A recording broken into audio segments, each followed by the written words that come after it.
When I was about 8 or 9 years old, I asked my dad a question that I didn't realize would shape the way I see the world for the rest of my life. I looked at him and I said, Dad, if I'm looking through a telescope at a planet that's like a million light years away, say, and I can actually see people on it, right? Living their lives, going through their day, but I understand that it's taken a million years for that image to reach my eyes, then those people are long dead. But I'm watching their lives unfold right in front of me.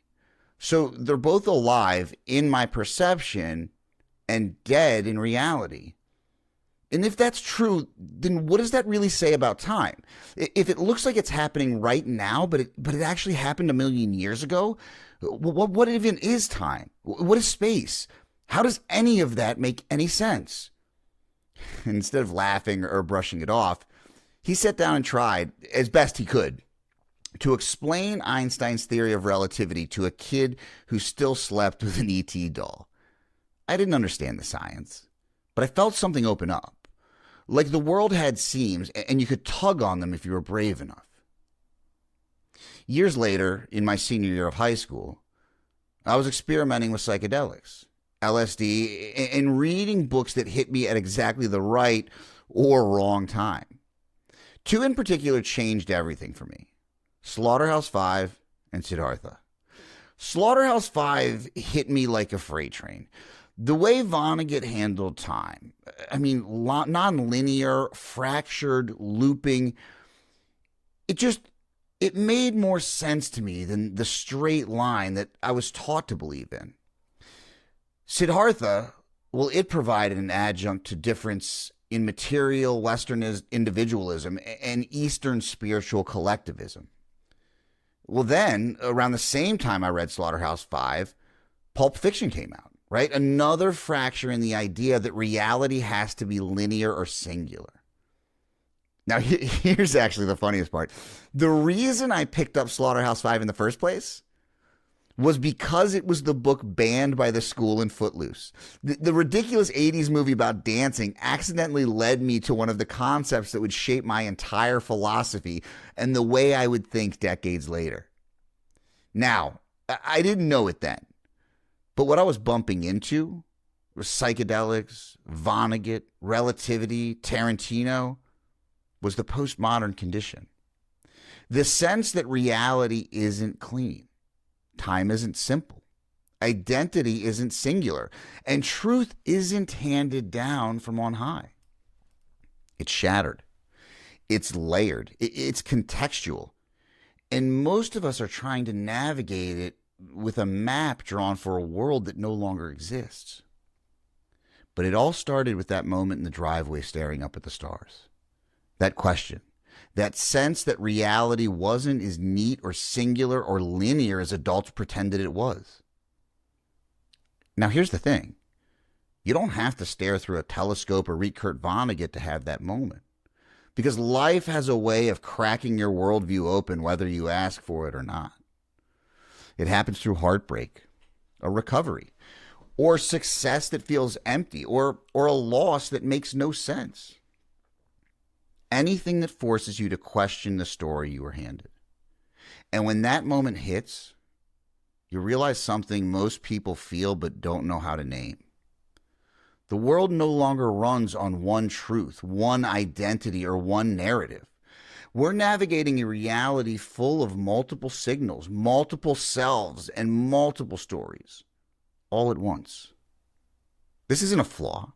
It isn't chaos. It isn't society falling apart. It's simply the world we live in now. The real question, the one nobody teaches us, is how do you lead yourself in a world with no single story to hold on to? And that's where we begin today. Welcome to Food on the Mind, Awaken Genius, where we break free from food obsession, unlock our potential, and build a life worth living. I'm Jeb Stuart Johnston, and here we dig into the psychology, philosophy, and strategy behind lasting change. Because transformation isn't just about what's on your plate, it's about what's on your mind. If you're here, thank you. And if you find this episode valuable, hit subscribe, leave a review, or tap like if you're watching this on YouTube. It helps more than you know. Now, before we go any further, I want to name something up front. This conversation turned into more than a single episode could responsibly hold. So what you're listening to right now is part one of a two-part exploration. In this first episode, I'm not trying to give you answers. I'm trying to give you language. Language for why so many people feel fragmented. Language for why the old rules don't work anymore. Language for why discipline, motivation, and just try harder keep failing in a world that no longer runs on one story. This episode is about understanding the terrain, the cultural conditions, the philosophical shift, the psychological cost of living in a postmodern world with a nervous system that was never trained for it. The second episode is where we talk about what to do with all this. How to build a center, how to lead yourself, how to live with integrity inside complexity instead of collapsing under it. For now, let's slow down and name the problem clearly. Because until you understand the landscape you're standing on, every solution feels like it's missing the point. Now, let's get into what we're really talking about today. Because that moment I described, that early question about time and perception, that wasn't just a quirky childhood thought experiment. It was the beginning of something I didn't have language for at the time. The realization that reality isn't as fixed as we pretend. And today, that matters more than ever. We're living in a world where identity, it isn't singular. Truth, it isn't agreed upon. Information is now infinite and contradictory. And people are desperately trying to build stable lives inside of these unstable narratives. Most of us feel this shift, but we don't have a framework to understand it. We just feel overwhelmed, fractured, dysregulated, burnt out, pulled in 10 different directions, and we blame ourselves for it. We think we're failing because we lack discipline. We think we're broken because we can't follow a routine. We think we're weak because our motivation swings wildly from day to day. But the truth is simpler and heavier. We're trying to navigate a postmodern reality using tools built for an older world, a world that assumed just one truth, one identity, one simple story. One self, one path. The world doesn't exist like that anymore. And it hasn't for a long time. And yet most of the self-help industry, the wellness industry, the coaching industry still talks to you as if you're one single, unified, stable being who just needs more grit and better habits. It's not how humans work. And it's definitely not how humans work now. So today's episode is the beginning of a multi-part series on understanding the modern self. Part one, and its adjunct, which will come later, is the postmodern self, the loss of a single cohesive identity. Part two will be the neoliberal body, how optimization culture hijacks your humanity. And part three will be the algorithmic self, how external forces shape who you think you are. But first, we have to understand the landscape we're actually living in. And that starts with this truth. You are already a postmodern self. And until you understand what that means, you will always feel like you're fighting invisible forces. So let's get into why. So here's where I want to start today. Right after that opening moment about time and perception, we are already living in a postmodern body. Not a postmodern idea, not a theory, a body. A nervous system, a psychology, an identity shaped by the conditions of this moment in history. And most people don't realize that the way they struggle, the way they react, the way they numb, the way they avoid, the way they overthink, the way they fragment is not simply personal weakness. It's the natural outcome of living in a world where the old rules don't apply anymore. We were raised inside a modernist script, a simple one. One truth, one identity, one path. one self, one version of success. But we're living inside of a postmodern reality, right? Multiple truths, multiple identities, multiple paths, multiple definitions of meaning, and a self made of parts, not a single unified whole. And this mismatch, this collision between the world we inherited and the world we actually live in, is the source of so much of the psychological distress people experience today. Because here's the real shock for most people. Your nervous system knows you're living in a postmodern world, even if your beliefs haven't caught up yet. Your body responds to information overload. It responds to contradictory expectations. It responds to fragmented identities. It responds to constant comparison. It responds to cultural instability. It responds to the collapse of shared meaning. It responds to the pressure to craft a self instead of simply being one. Your body is reacting to the conditions of the era, not just your personal history. And this is why people feel overwhelmed and scattered and dysregulated and unmotivated and ashamed, like they can't pull it together. It's not that you're malfunctioning. It's that the template you were given for how to be a person no longer matches the terrain you're walking on. Let me say that again, because this is the heart of this entire series. You are trying to live as if the world is still modernist, when the actual landscape is postmodern. You were taught that identity is stable, right? That meaning is stable, that truth is stable, that self is stable. But your lived experience says that identity shifts and meaning evolves and truth depends on context and the self is a system. And your body feels the friction between these two worlds. This is why so many people feel like they're meeting resistance everywhere they go. Their nervous system is trying to operate a 2025 psyche with a 1950s operating manual. Artists have been mapping this terrain long before the rest of us realized we were standing on shifting ground, and long before these ideas were ever formally codified as philosophy. That's why I'll be bringing my friend Lance Routson into this series, not necessarily to explain things, but to widen the frame. He's an abstract artist who spent years studying how art functions as pedagogy in a postmodern world.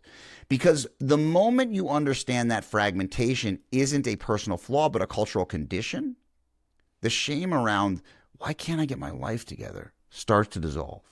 You stop treating your inner world like a malfunction and start seeing it as the natural response to a reality that won't hold still. Artists feel cultural cracks long before society names them. They express them visually, sonically, narratively. They show the fragmentation we're all living with long before psychologists can catch up. Where I come at this from the side of the psyche and the nervous system, Lance comes at it from image, sound, memory, disruption, the language of meaning itself. But I'll let him speak for that when he joins me. Right now, what I want you to see is this. Your struggles make sense in the context of the world you're actually living in. If you feel torn between competing desires, that's postmodern identity. If you feel overwhelmed by contradictory information, that's postmodern epistemology. If you feel directionless, that's postmodern meaning collapse. If you feel like you're performing rather than living, that's postmodern selfhood. You're not failing to be a coherent, unified person. You're simply living in a world where coherence is no longer guaranteed. Where identity isn't something you inherit, it's something you assemble. Where meaning is no longer fixed, it's crafted. Where the self isn't a singular force, it's a negotiation. This is not a moral problem. This is not a character problem. This is a philosophical problem being experienced through the body. And until you understand that, you'll keep misdiagnosing your own struggles. You'll think you lack discipline when what you really lack is integration. You'll think you're weak when what you really are is overloaded. You'll think you're all over the place when what's actually happening is that the world is pulling you in 10 directions at once. You'll think you're inconsistent when you're actually just plural. You'll think you're failing when the truth is you're trying to carry a complexity no one ever trained you to hold. And that's what this episode is here to do, to teach you how to hold it. So next we want to talk about what postmodernism actually says. And this is the real version, right? Like not the Twitter-scape version. So now that we've established the landscape, the fact that we're living in a world where old maps no longer applied, we need to get really clear on something that most people misunderstand. What the hell is postmodernism actually even talking about, right? People throw this word around as if it's some kind of cultural boogeyman. But the truth is, most of its critics have never read a single postmodern thinker. They're fighting an idea that they don't even understand. So let's strip away the noise and get down to what postmodernism actually says. Not the caricature, not the political spin, not the culture war version, the real version. And the real version is surprisingly simple. Number one, postmodernism says that there is no single story that explains everything. Modernism, the worldview that shaped the 20th century, believed in big universal narratives. Religion, nation, science, progress, morality, personal responsibility, discipline, self-control.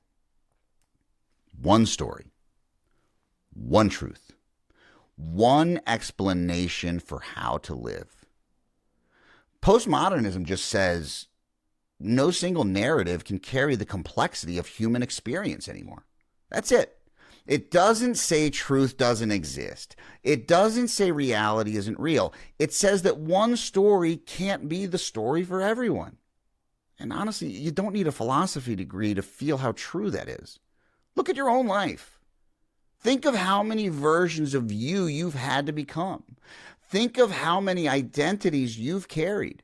How many shifts, ruptures, reinventions. Your life can't be contained by one story. Why would the world be any different? Part two of this is that truth is contextual, not absent, not arbitrary, but contextual. This is the part people love to distort. Postmodernism doesn't say nothing is real. It says truth depends on perspective, language, culture, power, and context. Here's the easy example. Ask 5 nutrition coaches what eating healthy means. You'll get 5 different truths, each backed by research, anecdotes, and client success stories. It's not chaos, that's context. Ask someone dealing with trauma what safety feels like. Ask a burned out executive. Ask a single mom. Ask someone in a depressive episode. Ask someone on the best day of their life. Truth shifts depending on the vantage point. If you've ever argued with someone and realized you're both right, well, that's postmodernism. If you've ever had 2 voices inside you with totally different opinions, that's postmodernism, inside the psyche. Truth is real, but it's not one size fits all. Point 3, the self is multiple, not singular. So postmodernism says the self is not a single, unified, consistent entity. It is a collection of parts, roles, desires, histories, and identities. Look at your own behavior. There's a part of you that wants change, a part that wants comfort, a part that sabotages, a part that protects, a part that performs, a part that rebels, a part that leads, a part that hides. You don't have a self. You have a system of selves. And I want to be very clear here. That is not pathology. This is humanity. Internal family systems knows this. Buddhism knows this. Artists know this. Addicts know this. Parents know this. Trauma survivors know this. Anyone who's ever wanted 2 opposite things at once knows this. But most self-help advice still talks to people as if they're one unified, consistent being. And that mismatch creates shame, confusion, and the illusion of failure. Point 4, nobody is objective. not even the people who swear they are. This might be the most important point for anyone working in health, fitness, coaching, or psychology. Postmodernism says every lens has fingerprints on it. There is no God's eye view. Coaches are influenced by their training, their trauma, their biases, their cultural background, their identity, their incentives, their communities. Scientists are influenced by funding sources, institutional pressures, theory preferences, cultural assumptions, personal blind spots. And you, the listener, are influenced by your upbringing, your nervous system, your history, your fears, your desires, your interpretations, your emotional state. Nobody is neutral. Nobody is untouched by context. Nobody stands outside of their own story. The best any of us can do is acknowledge that, not pretending it doesn't exist. So, what does all this mean for actual human beings? It means this. Postmodernism isn't wrong.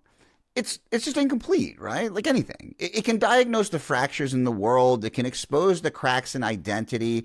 It can reveal the instability in truth. It can dismantle the illusion society runs on. But it can't really put anything back together. It can tell you why everything is falling apart, but it can't really tell you how to live inside the collapse. And that's what the rest of the episode, and really this entire trilogy, is for. Because if you can understand the forces shaping your inner world, you can stop blaming yourself for feeling fractured and start learning how to lead the system within you. So up until this point, we've talked about the fractures, the cracks in the modern worldview, the multiplicity of identity, the instability of truth. But I want to shift gears here because postmodernism isn't just a breakdown, it's also a breakthrough. For all the chaos, confusion, and complexity it introduces, there are real gifts inside this worldview. Gifts that people overlook because they're too busy arguing about the politics around it. So let's talk about where postmodernism actually helps us, where it validates human experience in a way the old frameworks never could. Well, for one, it frees people from rigid, oppressive identities. The modern world sold us a lie that you're supposed to be one thing consistently forever. One identity, one path, one purpose, one life script. I mean, hell, one career, one job. And if you didn't fit the script socially, emotionally, culturally, psychologically, the problem was you. Postmodernism disrupts that. It says you can be more than one thing. You can evolve. You can contradict yourself and still be whole. You can carry multiple truths without being dishonest. This is a massive relief for people who never felt at home in the identities they were handed. It gives people permission to stop trying to be a singular idea of themselves and actually explore the self as it really is. So this is where my inner conflict work really shines, because once people stop pretending to be oneself, they can finally meet the parts that have been there all along. Next, it legitimizes complexity instead of punishing it. One of the most emotionally damaging message people internalize is, why can't you just be consistent? Which is modernist code for, why can't you be simpler? But humans aren't simple. Lives aren't linear. Healing isn't tidy. Motivation isn't a straight line. Postmodernism says complexity is not failure. Complexity is human. People aren't inconsistent because they're broken. They're inconsistent because they're living systems responding to changing conditions. If you've ever felt like you contradict yourself, or that you want two opposite things, that you outgrow old parts of yourself, that you don't know which version of you is the real one, congratulations. That's not dysfunction. That's being alive in the 21st century. When clients realize this, the shame drops out of their system. The self-judgment loosens. They stop viewing their inner world as defective, and they start seeing it as dynamic. So third, Postmodernism makes room for trauma, history, and lived experience. Modernism didn't want to hear about your childhood or your nervous system or the way your body remembers pain. It wanted you to be rational, disciplined, self-controlled. And if you struggled, well, sorry, that's a moral issue. Postmodernism says context matters. Your story matters. Your body matters. Your history matters. It acknowledges that trauma shapes behavior, that culture shapes identity, that language shapes emotion, power shapes perspective, environment shapes possibility. This is the foundation of nervous system intelligence. Your body isn't separate from your meaning making. Your body is not an obstacle to change. It is the change.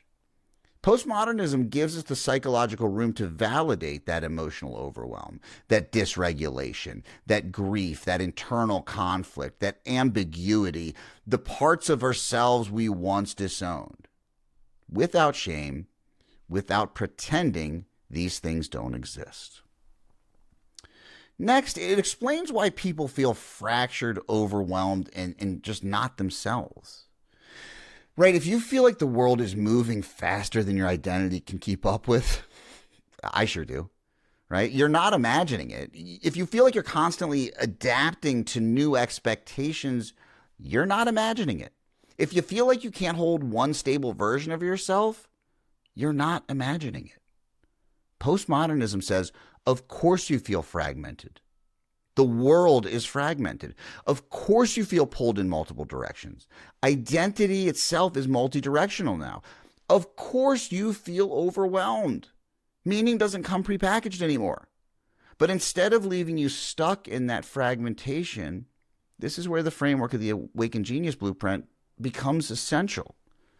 Because postmodernism describes the conditions, but your work offers the response. It gives people a way to cultivate inner leadership, internal coherence, emotional grounding, direction, meaning, inside a world that no longer supplies those things by default. And this is where things start to open up. Because once you stop treating complexity as a personal failure, it becomes something you can actually work with.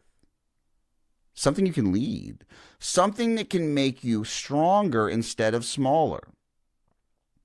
Complexity isn't the enemy. It's the material you're made of. Because postmodernism isn't just a diagnosis. It's an invitation. An invitation to build a self, not inherit one. An invitation to lead your inner system, not fight it. An invitation to create meaning, not wait for someone to hand it to you. And an invitation to stop pretending that the world is simpler than it is. This is where the part where postmodernism supports us. It frees us. It expands us. But, and this is the turn, it can't take us the whole way. Because if all you do is dismantle, question, deconstruct, and destabilize, you end up with clarity, yes, but no structure, no direction, no rebuilding. And that's where most people get stuck. Which brings us to the next section, where postmodernism fails us. So far, we've talked about what postmodernism reveals, right? The cracks, the multiplicity, the freedom, the complexity. And all that matters. It explains so much of why people feel the way they do. But now we have to talk about the part nobody wants to acknowledge. Postmodernism can take things apart, but it can't put anything back together. And that's where it starts to fail us. Because once you've dismantled the old narratives, once you've questioned the big explanations, once you've broken the illusion of a single self, a single truth, a single meaning, you're left standing in a kind of psychological freefall. You can see everything, but you can't hold anything. Let me walk you through where this worldview breaks down. For one, it's brilliant at deconstruction, and it's terrible at reconstruction. Postmodernism is a master critic. It can dissect a worldview, expose the power structures behind it, peel back the assumptions, basically point to all the places where the story doesn't line up with reality. Once it's done tearing things down, it shrugs. It leaves you with nothing is absolute. Everything is interpretation. Every narrative has holes. Every truth has a counter-truth. Okay, fine. But how do you live like that? How do you build a life? How do you make choices? How do you form an identity? How do you commit to anything? You can't rebuild a worldview out of critique alone. At some point, you do need some structure, some direction, some coherence, a center. And postmodernism kind of refuses to give you one. Next, the endless skepticism sometimes collapses into quiet nihilism. Once you start questioning everything, it becomes very easy to believe in nothing. Not in the dramatic teenage, oh, nothing matters way. Most people never say that out loud. But in the quieter, more dangerous form, where nothing feels meaningful enough to commit to, where everything feels uncertain, where purpose becomes slippery, where decisions feel way heavier than they should, where you second guess every decision and direction you take, where your identity starts to feel optional, unstable, replaceable. It's nihilism in its modern form, not despair, but drift. And if your nervous system is already overwhelmed or dysregulated, that drift becomes a free fall. You feel untethered, unsure, always scanning, never settling. Skepticism without grounding turns into anxiety, and anxiety without meaning turns into collapse. Postmodernism opens the door to that collapse and offers nothing to hold on to on the way down. Next, without shared truth, people cling to tribes as a survival strategy. When the big story collapses, people don't become enlightened. They become scared. And scared people look for belonging. That's how diet culture becomes religion. That's how fitness communities become identity. That's how political factions become personality. That's how self-help gurus become prophets. People aren't looking for truth. They're looking for certainty. They're looking for a narrative that feels solid enough to stand on. But when you choose a tribe out of fear, the tribe ends up choosing your identity for you. And suddenly, your sense of self is outsourced to algorithms and influencers and movements and ideologies and microcultures and online communities. And the more fractured the world becomes, the harder you cling. Postmodernism explains why this is happening, but it doesn't help you step out of it. Next issue is that fragmentation without leadership, it just turns into paralysis. Multiplicity is not the problem. Humans have always been multiple. The problem is multiplicity without a leader. When the self is made of parts with different desires, fears, wounds, and strategies, and there is no internal center holding them, those parts end up fighting for control. You felt this. The part that wants to binge and then the part that wants to heal. The part that wants comfort and the part that wants growth. The part that wants certainty and the part that wants freedom. The part that wants to disappear and the part that wants to be seen. Postmodernism names the fragmentation but gives you no path toward unity. It gives you the map of the cracks without showing you how to build a foundation beneath them. It validates plurality, but it doesn't teach leadership. It honors complexity, but it doesn't teach coherence. It breaks the illusion of oneself, but it doesn't help you to form a healthier relationship with the many selves inside you. And that's not enough. Not for people who want to live with intention. Not for people who want to grow. Not for people who are tired of feeling like they're made of loose threads instead of something solid. Postmodernism is a brilliant scalpel, but it is not a blueprint. It can diagnose, it cannot build. It can reveal the truth. It cannot teach you how to live inside the truth. And that is where most people get stuck. Not in the collapse of the old stories, but in the absence of anything to replace them with. But here's the part I want to hit for you. You don't need to go back to the old world. And you don't need to lose yourself in the chaos either. There is another way to live, a way to hold complexity without collapsing under it, a way to feel the tension of multiple parts without being torn apart by them, a way to build meaning even when certainty isn't on the menu, a way to stay grounded in a world that refuses to stop shifting. You don't need one truth to stand on, you need a center. You need a way of leading yourself from the inside out. And when that happens, complexity stops feeling like an enemy and starts becoming the raw material of your life. Multiplicity without leadership becomes chaos, and chaos without a center becomes paralysis. Postmodernism can reveal the cracks, but it doesn't teach you how to stand on the fractured ground. It shows you everything that's unstable, but it doesn't show you how to move through instability with any kind of integrity.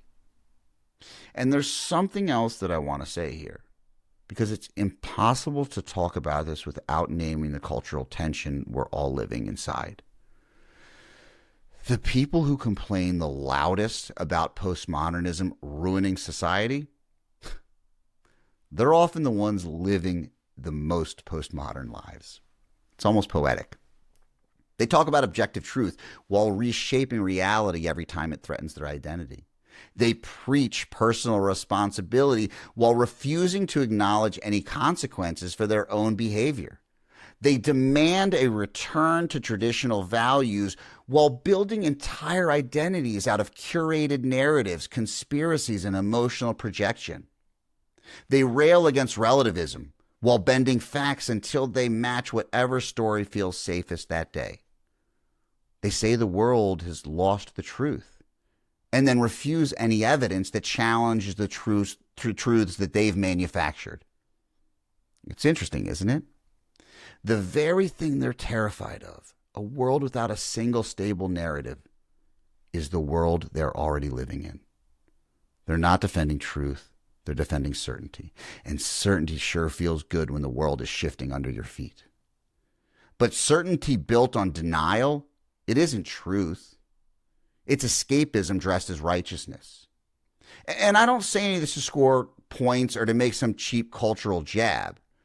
I say it because this mindset is everywhere, not just in the groups we like to point fingers at.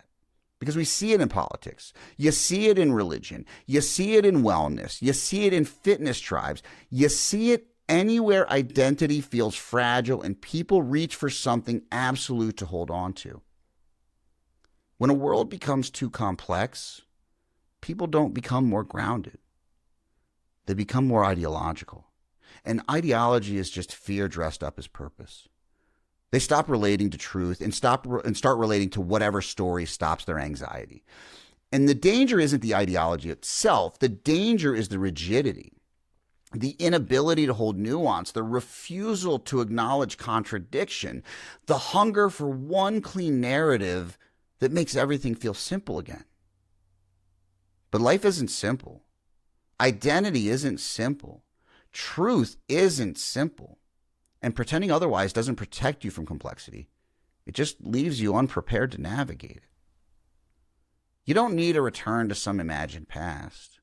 You need a relationship with the world as it actually is. Because the world isn't going back. The narrative isn't going to simplify itself for anyone. So the question becomes, how do you create a center strong enough to move through complexity without collapsing into rigid belief or drifting into meaningless?